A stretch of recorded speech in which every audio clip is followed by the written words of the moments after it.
Columbine Press is pleased to present an unabridged recording of 8 Fingers and 8 Toes, Accepting Life's Challenges, written and narrated by the author, Debbie Jorde. Recording and music by First Track Productions.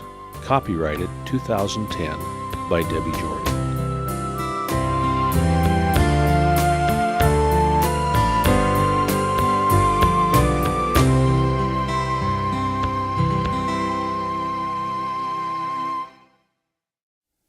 Foreword. Written by Dr. John C. Carey, M.D., M.Ph., Professor and Vice Chair of the Department of Pediatrics at University of Utah School of Medicine. They have disabilities, but they are not their disabilities. When Debbie Jorde asked me to write the foreword to 8 Fingers and 8 Toes, Accepting Life's Challenges, I was truly honored and humbled. I had known Debbie for almost 3 decades, having met her shortly after my arrival at the University of Utah as a junior faculty member, and just after the birth of Logan, the second of her 2 children with Miller syndrome. This condition, named for the author who first published a description of the syndrome, which is also referred to as postaxial acrofacial dysostosis, consists of birth defects of the face and limbs. It is a very rare disease, with only about 30 individuals documented in the entire medical literature. At the time of Logan's birth, one of my colleagues, a medical geneticist, was caring for Logan's older sister, Heather. When Logan was admitted to Primary Children's Hospital as an infant, my colleague invited me to take a look at him.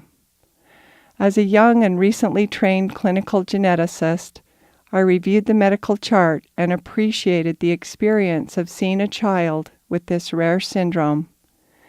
Soon thereafter, I was introduced to Debbie, and I was immediately struck by her poise and composure. I wondered how she, as the mother of 2 children with this rare, poorly understood, and visibly obvious syndrome, was really coping. Over the ensuing 10 years, I would run into Debbie at the Children's Hospital with Heather, Logan, or both, as she orchestrated, in her words, the maze of specialist visits. Years later, Debbie met and married Lynn Jorde, another longtime associate of mine, and I recall the happiness I felt that 2 people whom I admired were together. Afterwards, at university social events, I would greet Debbie with Lynn and receive updates about Heather and Logan. On one occasion, I attended a talk that Debbie delivered to the first-year medical students, relating her story of raising 2 children with this medically overwhelming condition. Later, with my clinician's tape recorder in place, I reflected on my impression of a mother who had accomplished so much, rearing her children with this rare disease as a single parent and coping well with its many complications. Then I read 8 Fingers and 8 Toes. Throughout the pages, I was struck with how little we as physicians, and I am certain other health professionals, are in touch with the actual lives and day-to-day stories of our patients and their families. We provide news of the diagnosis. We obtain snapshots of progress at clinic visits. We talk among ourselves about coping, acceptance, feelings, maybe even celebrating differences, all noble themes. But do we really know? Pursuing this narrative taught me that we do not. We intellectualize about so-called narrative medicine. We theorize about a parent's or patient's coping mechanisms. We try to be in their shoes. We even strive to empathize, all with good intentions, but we don't really know. We only observe the surface layer.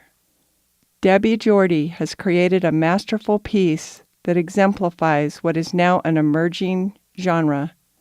Parents telling the story of their children and family, not as an anthropologist investigating a medical culture or as a counseling student performing a qualitative study, but rather through their own unique lens. In 8 Fingers and 8 Toes, Accepting Life's Challenges, we witness and experience the true-to-life account of how one deals with seemingly endless challenges. The news of the birth of an infant whose condition is highly visible but poorly understood.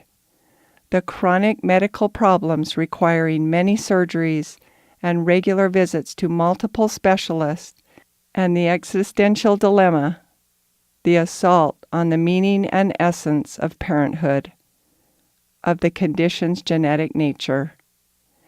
And while these are all the centerpieces of the story, the edges of the account, the outer rim of its circle, include divorce, single motherhood, an eating disorder, a chronic lung disorder in Heather and Logan that mimicked cystic fibrosis and is not even a typical component of Miller syndrome, depression, and autism spectrum disorder. From this emerges resilience, self-doubt, inspiration, pain, authenticity, trials, self-esteem, differences, creativity, wisdom, and real quality in life, not simply accepting life's challenges, but embracing them. The story, 8 Fingers and 8 Toes, has not concluded. Life proceeds for Debbie, Heather, and Logan. We read the story, are touched much of the time, inspired most of the time, ponder the events all of the time, but meanwhile, life's challenges continue while we are reading these words. The story's postscript and our understanding of Miller syndrome was enriched recently by the identification of the gene that, when mutated, causes the syndrome. Researchers at the University of Washington, the University of Utah, and other institutions published articles characterizing the gene discovery in the prestigious scientific journals Nature Genetics and Science in 2010. One of the insights provided by the research, which brought some clarity to Heather, Logan, and Debbie, was the discovery that they had changes in 2 very different genes, the recently discovered Miller syndrome gene and alterations of a completely separate gene for lung disease. This explained their unusual chronic lung disease, which is not a typical feature of Miller syndrome. 8 Fingers and 8 Toes should be read by all who care for persons with medically complex and rare conditions. While it covers many themes, the book's most stirring message is captured in Debbie's own words in Chapter 12. They have disabilities, but they are not their disabilities.